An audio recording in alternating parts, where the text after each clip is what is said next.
আয়নীয় যৌগৰ মাজেৰে বিদ্যুৎ প্ৰবাহিত হয় এইটো এটা পৰীক্ষা মই দেখুৱাবলৈ লৈছোঁ।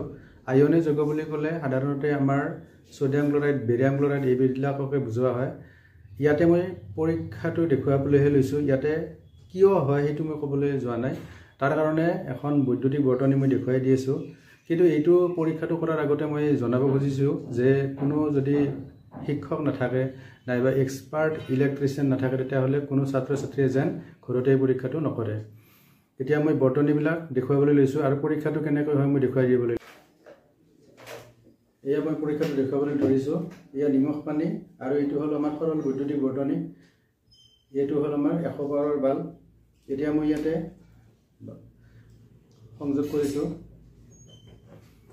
এতিয়া এই নিমখ পানীত এইটো ডুবাই দিয়াৰ লগে লগে তাৰ দুডাল ছুইচৰ কাম কৰিব আৰু এই লাইটটো জ্বলিব।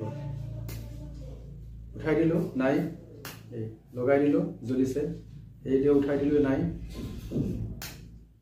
এইটো এই নিমখ পানীখিনিয়ে ছুইচৰ নিচিনা কাম কৰিছে। অৰ্থাৎ আমি যেতিয়া ইয়াতে বৈদ্যুতিক বৰ্তনীটো সংযোগ কৰিছোঁ, এই নিমখ পানীৰ মাজেৰে বিদ্যুৎটো প্ৰবাহিত হৈছে আৰু ছুইচৰ কাম কৰি এই বাল্বটো জ্বলাইছে।